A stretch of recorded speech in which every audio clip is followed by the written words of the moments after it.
One, they run it. Oh, they got the ball. Snap. The kick is no good. Throw. Johnson's there. It is. Touchdown. Touchdown. Calvin Johnson. Trying to stretch to the edge. What a hurdle by Jackson. Highlight reel touchdown. He might score. Taylor, touchdown. 48 yards. Don't sleep on those legs. Oh, he faked the slide. Sauce time. Pickett. And Leary's going to take a shot. Has a receiver. It is caught.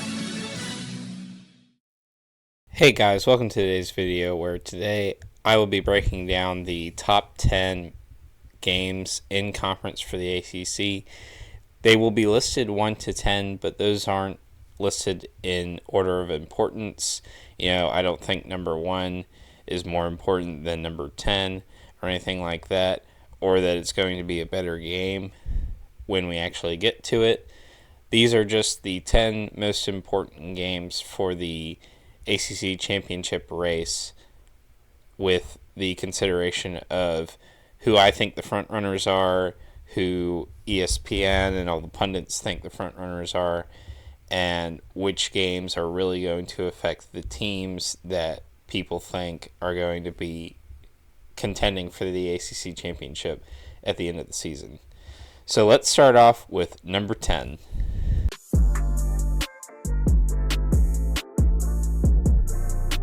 Starting at number 10, we have the Week 5 matchup between Virginia Tech and Miami. Obviously, these two teams are very familiar with each other from when they played in the Coastal. And the last 3 matchups have been won by Miami, but not by big margins. In 2022, they won 20-14. The year before that, they won 38-26. And then the year before that, they won 25-24. So obviously some very close games between the two. The one outlier in that, the 12-point win, 38-26, was played in Miami, which is where the game is going to be played this year. This game is on a Friday night, which does not bode well for the Virginia Tech Hokies because a weekday road game is always very tough for any team. But this game is a big indication of whether we need to take Miami or Virginia Tech, depending on who wins, seriously. It's the conference opener for both. Miami will have played Florida, and we'll see how that game goes. Virginia Tech doesn't have that hard of an out-of-conference schedule with Vanderbilt, Marshall, Old Dominion, and Rutgers, so this is going to be their first true test. Miami, I think, will have the advantage in this game, and they'll probably be a little more prepared schedule-wise with having to play that really tough game week 1 in the Swamp. But who knows? Is the chemistry with Cam Ward and his receivers developing at this point? Are they still working some things out? Are they automatically hitting stride from the start of the season and they've pulled off that big win in the Swamp, and now they're really looking to compete on the national stage, and this is just their first step towards getting to the ACC championship by demolishing a Virginia Tech team? Or is Virginia Tech going to come in and prove that Miami is just another overhyped team like they always typically are? You know, they've never made it to the ACC championship except for 1 year where they weren't really expected to do a whole lot with Mark Richt, and they won a whole bunch of games. You know, they beat Notre Dame in a big game where I think Notre Dame was in the top 10. And they rose in the polls to number 2, I believe. And people really considered them for the college football playoff until they got to the ACC championship game and they lost. But Virginia Tech, this is one of your big moments to also prove that you can win big games like this again. It's been a while since the Hokies have, and if they want to get back to the ACC championship game, you can't really afford to lose more than one in-conference game. And with the schedule that Virginia Tech has, I think that's pretty doable. But you have to win either this game or the Clemson game. You can't lose both and expect to make it to the ACC championship game. So if the Hokies really want to do something special this season and prove that they're a contender, they're going to have to win this game. Then again, like I said, it's a road weekday game, and that's really hard for the Hokies coming off that Rutgers game. You know, they have 6 days to turn around from a home game against Rutgers and go down to Miami to play the Hurricanes. And also, how heavy is the rain going to be?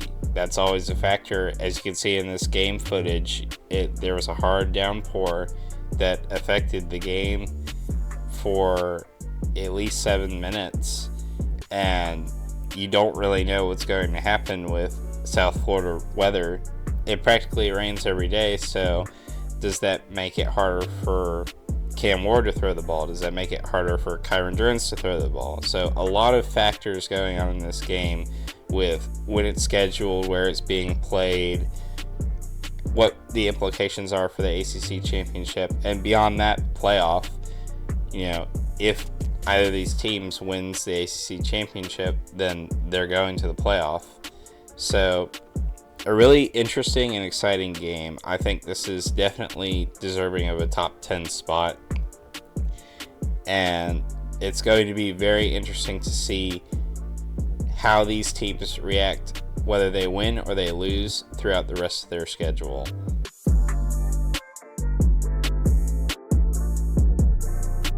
Coming in at number 9, we have the Textile Bowl, which is going to be week 4 between Clemson and NC State. This game has been pretty exciting the past 3 years, with a score of 24-17 last year, 30-20 the year before that, and then 27-21. So really some close matchups between the Wolfpack and the Tigers. This game will be a big sign of where Clemson is going to go in the coming years. If they win this game, it will show that they can beat a really good team in conference, because I think NC State will be a really good team with all the transfers that they have. That offense and then the defense led by Tony Gibson will still be really solid. Clemson has had some close calls with NC State even before they started to win in this series, but State has won 2 of the last 3. However, those last 2 that they won were at home for the Wolfpack, not on the road. NC State has not won in Death Valley since 2002, which was also the last time that they won double-digit games. So if the Wolfpack win this game, they're probably winning 10 plus games. And if they're doing that, they're probably only losing to Tennessee, and they're most likely going to the ACC championship game. And if they can win, then they're obviously going to the playoff. So this game is practically NC State's Super Bowl for the ACC. Obviously, they had that Tennessee game in Charlotte week 2, which does have bigger implications nationally because it's an SEC opponent, and we all know that the college football landscape views the SEC with more pedigree than the ACC, which is fine.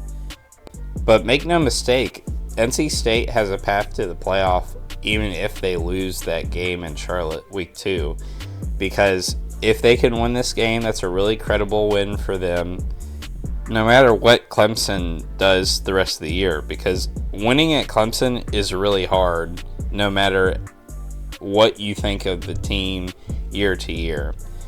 Now, Clemson has a bye week before this game. State has a tune-up game against Louisiana Tech. So, obviously, Clemson has a little bit of an advantage with having that week of rest before playing the Wolfpack. Although, I think the key thing in this game is going to be how does the NC State rushing attack stack up to the rush defense of Clemson? Because if you look at the footage from this game, the last time that NC State played at Clemson, they had no run game. They were just trying to throw the entire game. And I think that can work out for the Wolfpack with the receivers that they have brought in, and they have with KC Concepcion, Wesley Grimes, Noah Rogers, Justin Jolly. But if you can run the ball against Clemson, you are most likely going to win. So if Kendrick Raphael and Jordan Waters can get decent gains throughout the course of this game, then NC State won't even have to worry about how the passing attack travels to Death Valley. All they have to do is have a balanced attack, put points on the board, make sure that the defense contains Klubnik and Maffa, which I think they are very capable of doing. Then you're going to have a very good Wolfpack team winning on the road. On the flip side, Clemson, what they're going to have to do, which they definitely can, is create points through the defense with the turnovers by playing complementary football, so getting interceptions like they did in this game that you see here, and then giving their offense a short field where they can get field goals, they can get into the red zone, and they can get touchdowns. And feed Maffa as much as possible, wear down that Wolfpack defense so that when you get to the third and fourth quarter, he can just run people over, and that offensive line can really take over. Make sure that Klubnik is comfortable as possible. Don't get him rattled. Don't let him get pressured by that Wolfpack defense. Let the defense be who they are. Let them stop Grayson McCall, Jordan Waters, Casey Concepcion, all those supposed weapons that people have said that the Wolfpack are going to have this year. And the Tigers will walk away with a win. I don't necessarily think that this is a must-win game for either team, because you can lose one conference game and still be fine. Like I said, though, I think this is the most important in-conference game for NC State. Clemson, though, I think the most important game is coming up on this list, and they're definitely going to be able to still compete for the ACC championship, even if they don't win this game. The only thing I will say is that if Clemson does end up losing this game, I think it's a big indicator of how the ACC is catching up to where Clemson has been with Dabo Swinney in charge, in that more teams are starting to be able to beat them. Pitt, Duke, Miami, NC State. And it's going to be hard because it used to be that no one could beat Clemson on the road, but this will be an indicator that that's not true anymore.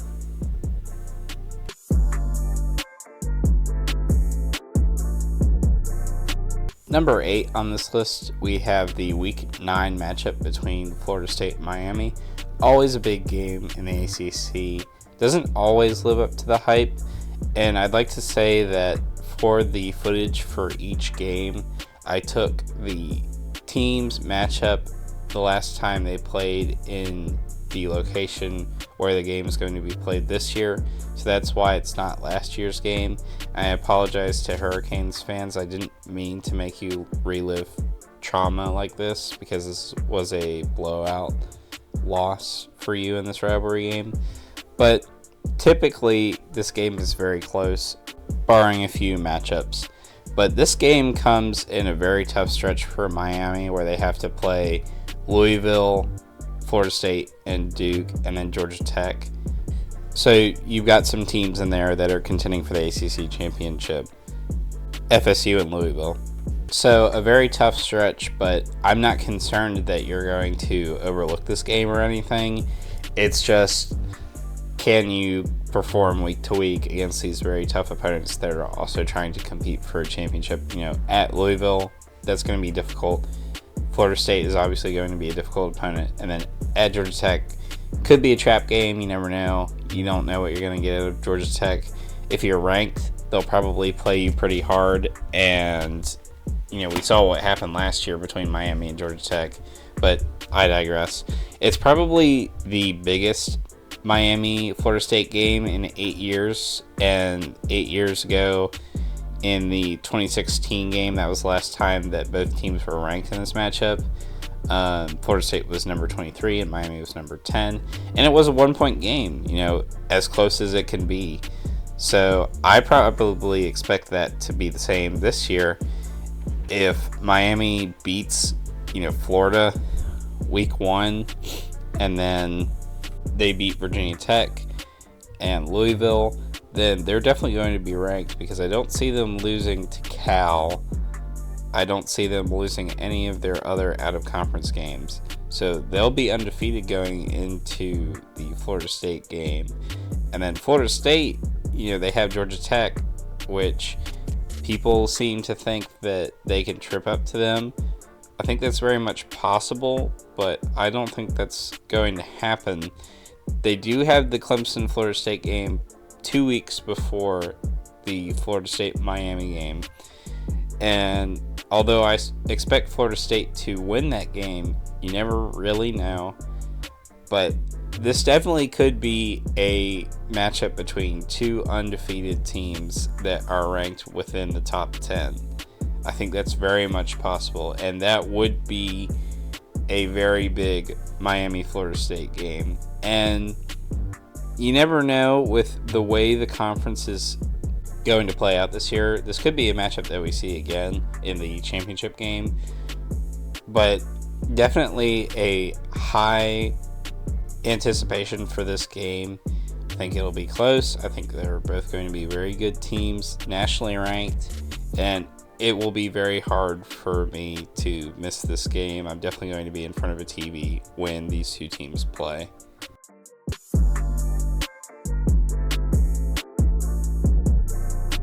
Coming in at number 7, we have the Week 8 matchup between Miami and Louisville. This is part of that stretch that I mentioned in the last game analysis for Miami, in that they had to play Louisville, Florida State, Duke, and then Georgia Tech. This will really define Miami's season.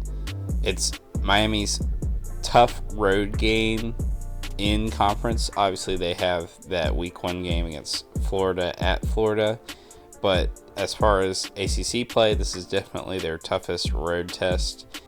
Louisville has a bye week before the game against the Hurricanes, and it's also Louisville's homecoming. A big thing to keep in mind, though, is Tyler Shugg playing in this game? Is he healthy enough to play a complete season for Louisville? It's something that we've just been hearing from the media and from sports writers throughout this offseason, is that it's really questionable whether he can play a complete season because of his injury problems that he's had in the past. I think he will be a fine quarterback for the Cardinals, and he will be able to help them put points on the board with the offense. Still, though, there are concerns for the Louisville wide receiver room and who's going to step up and be a big playmaker. I think those playmakers will reveal themselves throughout the season, and since you have a bye week before this game and it's week 8, hopefully you will have found out who your go-to guy is at this point.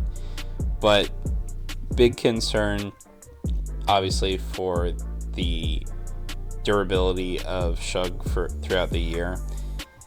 On the flip side, how does Miami's passing attack travel this year?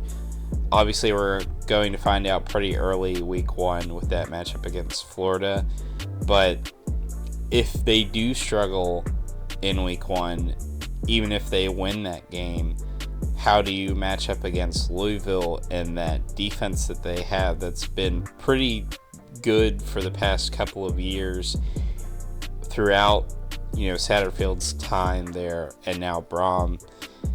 And are you able to match up in these big in-conference games that Miami has sometimes dropped unexpectedly? Obviously, they had a big win last year against Clemson that people didn't really see coming, but you have to perform week in and week out, and you can't have a situation like the Georgia Tech game where when you're trying to become nationally respected and compete for championships. So, really big game for both teams. I could see this being a must-win game for Louisville if they want to stay in the ACC championship race, because they play Clemson, and if you look at the series history between Louisville and Clemson, the Cardinals have never beaten the Tigers in their time in the ACC. So, as far as I'm concerned, that's a guaranteed conference loss that they have on their schedule. So, you've already got one loss, and if you're looking to go back to the ACC championship game, you can't have two. So, I personally think that every other in-conference game for Louisville is a must-win game, but this game in particular, because Louisville does not have any other conference opponent that's ranked. They play Miami, who's ranked, they play Clemson, who's ranked, and they play Notre Dame, who's ranked. But they're not in the conference for football. So, really, you're looking to this game as the big game, your big signature win. You should win this game to prove that last year was not just some kind of fluke, that you are a legitimate contender for years to come under Braum and what he's building at Louisville. For Miami, if you win this game, it's less of an impact on your championship hopes if you lose to Florida State, because now you've taken out your hardest road test, and all the rest of your games are somewhat easy to win at home or on the road. Obviously, you have that Georgia Tech game that could end up being a trap game, but really, it's going to be much easier for the Hurricanes to get to Charlotte if they can win this game. Not necessarily make or break, because I still think they can win the rest of their games that they have in conference, but definitely one that can greatly increase their chances if they get a good road win.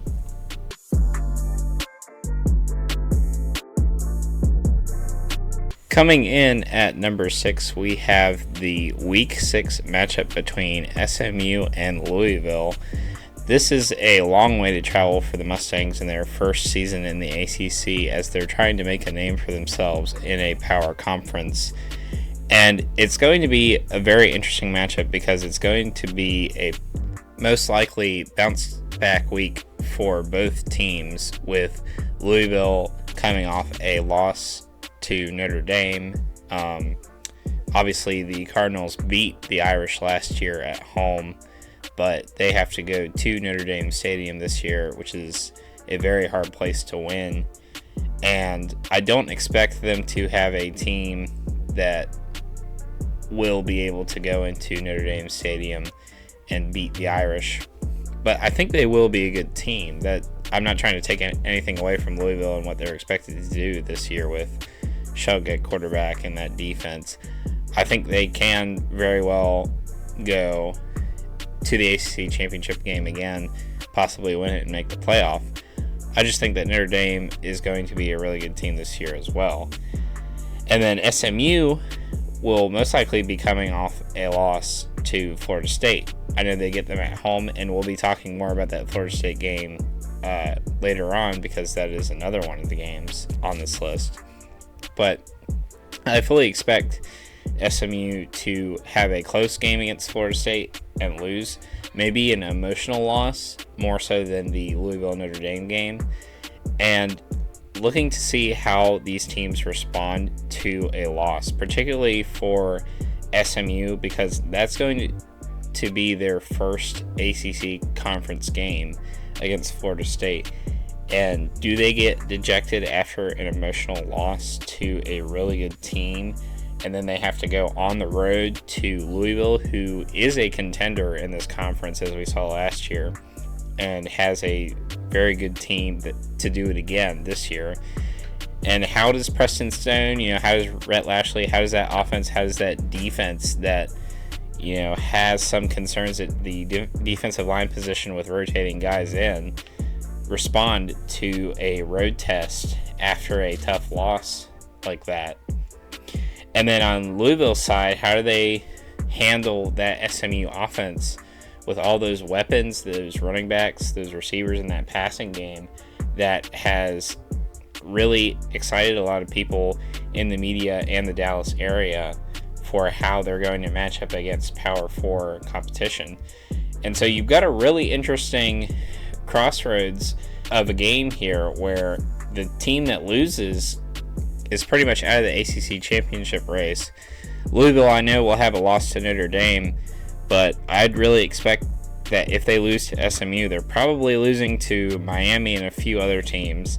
And then SMU, if they lose this game, that will be their second ACC loss. And I fully expect that the two teams in the ACC championship will either be undefeated in conference play or have one loss. I really don't see a way that a two conference loss team makes the ACC championship game. But, you know, this is also going to be a really interesting game in that does Louisville prove that the ACC is a good football conference and that a new team can't just come in and rattle off wins against everyone but the top, obviously with Florida State being there and probably beating the Mustangs in that first conference game for SMU. But a lot of people have said that SMU has a really good shot at winning the ACC, or at least making the championship game over teams like NC State, Syracuse, Georgia Tech, Boston College. And although I would agree that those teams probably don't have the best shot of making the championship game this year, I think they have just as much chance as SMU, because SMU doesn't have the easiest schedule this year with in-conference play, particularly with having to play Florida State, even if it's at home, and then Louisville on the road. Additionally, I still have concerns about their defense, particularly on the defensive line. So we'll just have to see.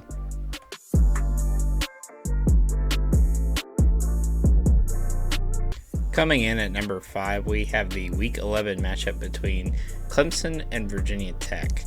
This is very interesting because since 2019, only NC State, Florida State, Pitt, Miami, and Duke have beaten Clemson within the conference. And Pitt and FSU are the only two other teams in the last 6 years to win the ACC in football. And both times they've had to beat Clemson to get there.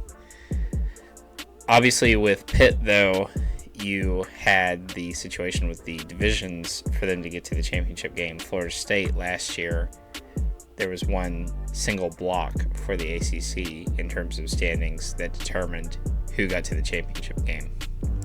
It's a Virginia Tech home game that could establish them as contenders under Brent Pry. Obviously, if you beat Clemson, that brings a lot of credibility to you as a program. Even despite whatever Clemson's record might be, they are the standard. They have been the standard. And until your program beats them, it's kind of hard to see you as a contender within the ACC.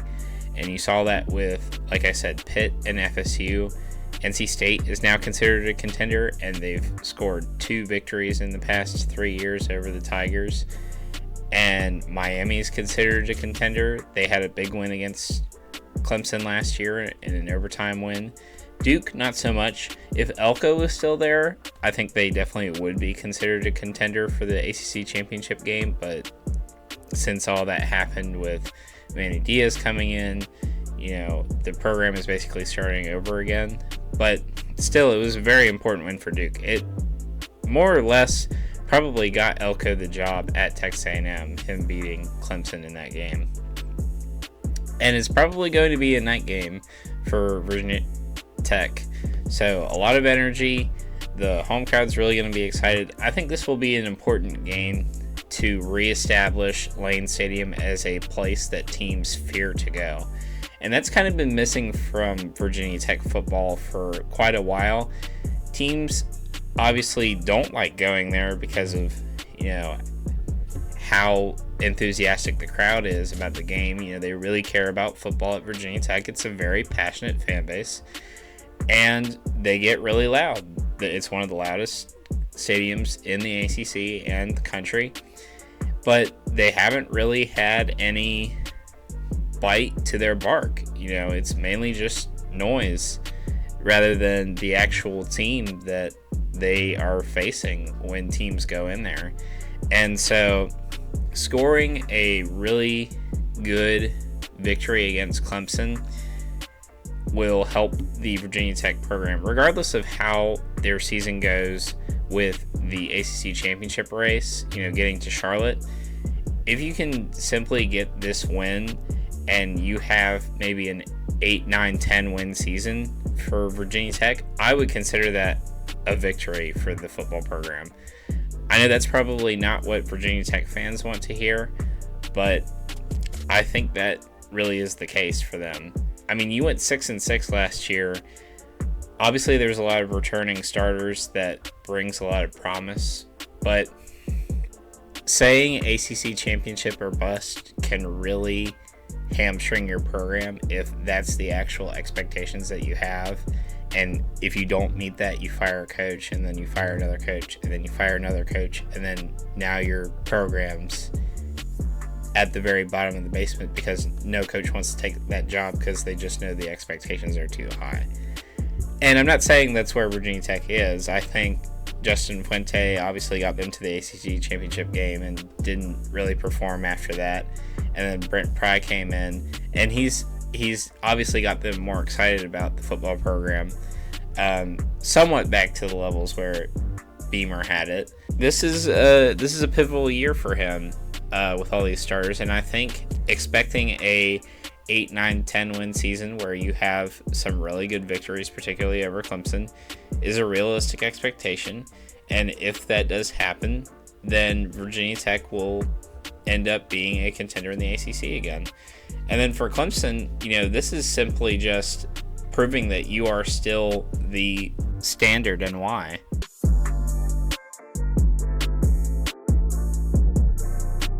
For number 4 on this list, we have the Week 6 matchup between Florida State and Clemson, which is always a big game in the ACC. It's pretty much determined who the ACC champion is going to be for the past 8 or 9 years, other than the year that Pitt won it, obviously. But this looks to be the first time since 2016 that both teams are ranked, which is really shocking when you think about it, when you think about how much football pedigree these two programs have. FSU is the home team this year, which doesn't always guarantee victory, but I would lean towards them in this game with the offense that they have and DJ Uyagale looking for revenge against his former team. Phil Maffa is obviously a weapon for the Clemson Tigers, and Cade Klubnik can be solid at times. I think this is going to mainly be more of a defensive battle rather than an offensive shootout, but I do think it will probably be within the 20s or 30s as far as scoring wise. And I think this is Clemson's must-win game. If they really want to have a chance to get back to the ACC championship game, they have to win this game because they've got so many tests beyond this, with NC State coming to Death Valley and then having to go to Lane Stadium to play Virginia Tech. And then, obviously, the Louisville game. I know Louisville's never beaten Clemson in their time in the ACC, but you never know when that may change. So you really have 3 tests outside of Florida State in the ACC, and I can definitely see you tripping up to Virginia Tech. I think that's definitely going to be their Super Bowl for the ACC and their season, and I think you're going to have at least 2 conference losses, if not more. So if you're trying to make the ACC championship game, you can't lose this game, or you can't lose the Virginia Tech game, as I think NC State is a really credible threat to beating you in Death Valley. So really, I could see those being Clemson's 3 losses, if not more. I think you're going to lose the Georgia game, so you'll have 4 losses. Another thing is that this game is solidifying the passing of the baton that we saw last year, where Florida State beat Clemson in Death Valley and went on to win the ACC championship game. And so this game will be a confirmation of whether Clemson is still, the local power in the ACC, or if it's shifting to Florida State. whoever wins this game will most likely be in the ACC championship game, because I think if Clemson is to the point where they are beating Florida State again in Doak Campbell, then they're probably beating a lot of the other opponents that are going to be a real test for them, like NC State, Louisville, Florida State, obviously, and Virginia Tech. And they will have a pretty decent season and good enough to make it to Charlotte. And then Florida State, if they're winning this game, then they're firing on all cylinders against that defense, and that offense will just be able to put up points against all their other opponents that they're going to face, and that will get them to Charlotte. I don't think we're in a situation where the loser will go on to run the table and get back to the ACC championship game. I don't see Florida State just cruising through their schedule with a loss to Clemson and them struggling offensively. They still have the Miami game. I think they could trip up to Georgia Tech at the beginning of the year, although I have them winning that game so far. I think SMU could give them some trouble. And then on Clemson's side, like I said, they have all their tests, so I don't really see these two teams meeting again for the ACC championship game. But it will be a very exciting game. I do expect it to be close like last year. Not necessarily an overtime game, but definitely close.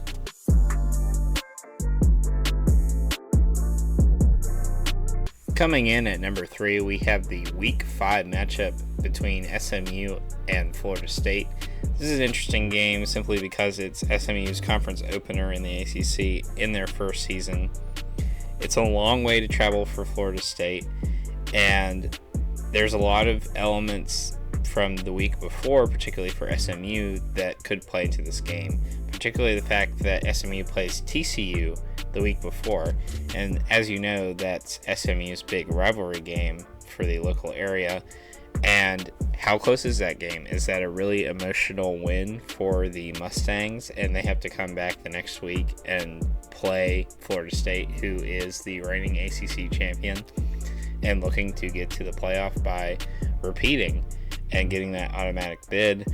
Or are they trying to bounce back after an emotional loss to TCU and trying to put the pieces together to have a solid performance against the Seminoles? And so you've got a really interesting dynamic where how does Florida State's offense look against the new ACC team, against a defense that is capable but has some concerns, like I mentioned earlier in the video, with their defensive line and how they rotate guys. Obviously, that Florida State offensive line is going to cause some problems for them later on in the game in the third and fourth quarter, and we'll have to see how that running game of Florida State matches up against the rush defense of SMU. And then on the other side, you have SMU with Preston Stone in that offense. They get to stay home, and we'll have to see how they throw the ball through the air, which I expect they're going to be very good at, and how they use that stable of running backs that they have to move the ball against Florida State. Is this a high-scoring game where Florida State has to score like 40 points to get the win, and a last-minute defensive stop or turnover wins them the game? Does Florida State pull away in the second half of the game because the offensive line and the running backs just take over that rather thin SMU defensive line? You've got some really interesting storylines throughout this game. And so I think although Florida State will most likely get the win, it will be a good first showing for the Mustangs, and they'll have something that they can point to and say, yes, we can utilize this against other ACC teams that aren't going to be as good as Florida State, and we can still have a really good season. We can still get 8, 9, 10 wins and prove that we belong to be here. And really, that's all SMU should be looking for this season. I know a lot of people are saying that they can make the ACC championship game, and I do think that's possible, but with a test like Florida State week 1, they could very easily be out of the race fairly early in the season, because like I've been saying, 2 losses is most likely enough for you to be out, and you're probably getting 1 at the very beginning of conference play. SMU, they have some tests. Like I said, they have to play Louisville, which I think is also going to be a very tough game for them, and I would expect that to probably be their second conference loss. This isn't a situation where SMU should be like ACC championship or bust. I think there are only a very few amount of teams that can legitimately say that. I think maybe Virginia Tech, although I don't think that they should be holding themselves to that after a 6-6 season, despite all the starters that they bring back. I think NC State could probably say that with all the people that they brought in and the wins that they've had. Clemson probably with all the expectations that they have. And then maybe Miami to an extent with all the talent that they have, although they haven't had as much success in terms of win totals. But just look for a solid performance from SMU.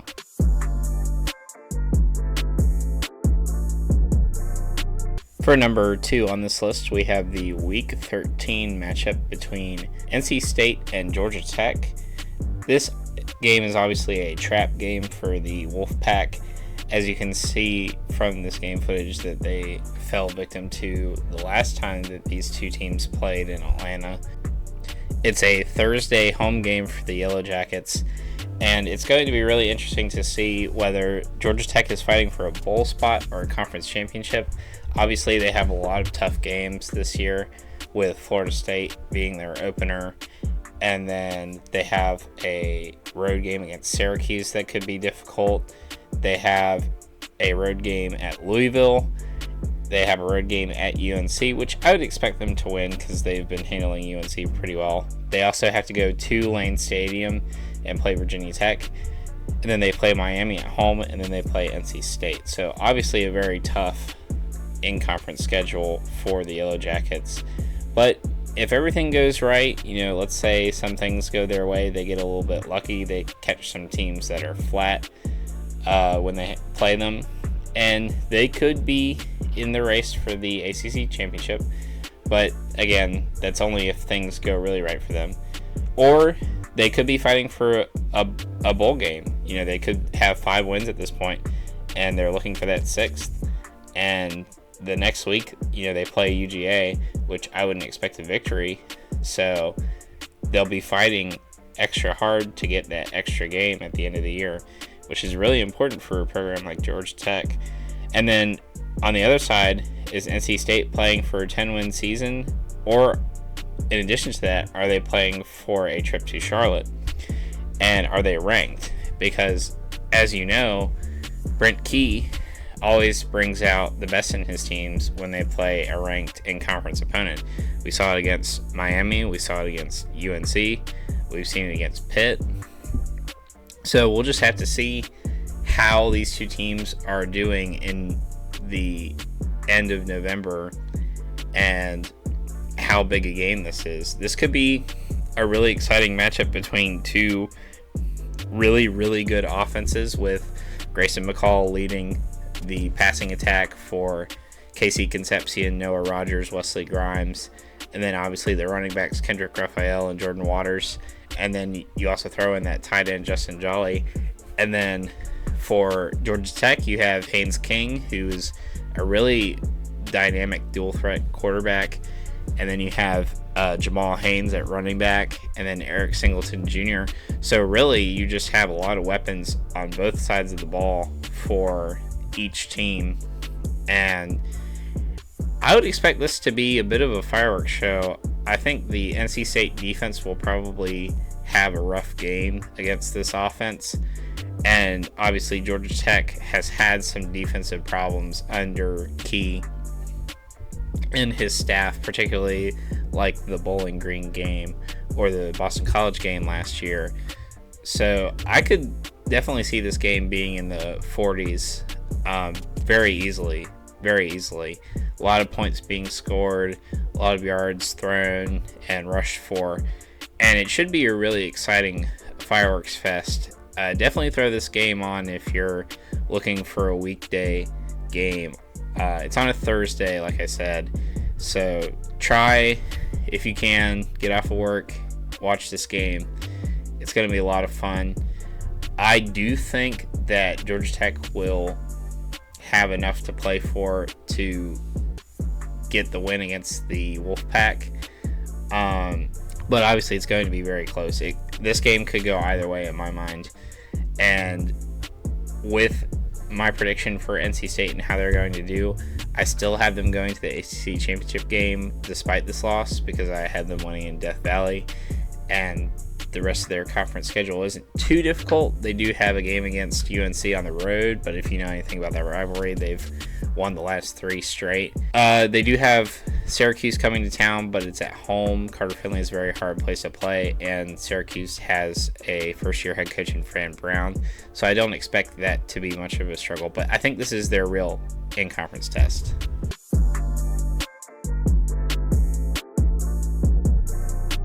Finally, to finish off this list, we have the Week 9 game between Louisville and Boston College, which some of you may be scratching your heads at. Like, why is this guy talking about a game between two teams that he doesn't really think are going to be contenders, at least by getting to the ACC championship game? And 2 reasons. One, I think Bill O'Brien is going to be a very interesting coach in the ACC, and seeing what he does at Boston College is going to be very intriguing. And if he can get the right people there at the right time, then they could very well be a contender. And 2, Louisville was the runner-up to the ACC last year, and I still think they're going to be a very good team. So you have Bill O'Brien in a real test, which he's already had a few at this point. He's played Florida State, they'll have played Missouri, and they'll have played at Virginia Tech at this point. And this is one of the few that I think that Boston College can actually win. Obviously, you have the game at SMU later on, which will be an interesting test for them as well. You have the game against UNC at home. That's another game that I'd be looking to see at how they do. But Louisville, again, as I said, was the runner-up to the ACC last year. So there's much more credibility if Bill O'Brien can win this game than there would be with others. It's a Friday night game with BC as the home team, so it's a very good opportunity for them to take advantage of that and get the win against what I think is a very good Louisville team. I don't think, as I said, they'll get to the ACC championship game, but I think they'll be a hard team to beat. And Bill O'Brien, we'll have to see what he does with Thomas Castellanos this season. You know, he's had all offseason to work with him, install his offense, and figure out how he's going to utilize the skill set that he has, which I'm very excited for. I think Thomas Castellanos is one of the most athletic quarterbacks in the ACC, and definitely has one of the highest ceilings in the entire conference for a quarterback. And so I'm really interested to see how the BC team does under O'Brien in his first year. And if we're going to look at a game where we can see real potential against good opponents, this is going to be one of them. Florida State game, obviously, I don't think they'll win that game. They have to go to Florida State. It's going to be too much of a challenge too early for that team. You have the Virginia Tech game where they have to go on the road. Again, that's a very experienced team that they're going up against under Brent Pry. I don't think it's a good test of who they're going to be as a team under O'Brien, simply because he is a first-year head coach this year, and he doesn't really have the seniors that have been under him for multiple years and know his system and are holding their teammates accountable. And same thing with the SMU game on the road. You know, there's a lot of veterans there. But this game against Louisville, you know, you had the advantage of it being on a Friday, And I think that's enough to say if they can win this game, they're going to be a very capable opponent in the coming years. And who knows, maybe they'll be able to compete for the ACC championship game. And this game is being highlighted over the UNC game because Louisville at this point has higher expectations for their football program simply because of the success that they had under Braun last year and the players that they brought in. So I'm really curious to see how the Eagles do this year, and that's why they are included on this top 10 list. But I want to thank you guys for watching, and I will see you in the next video.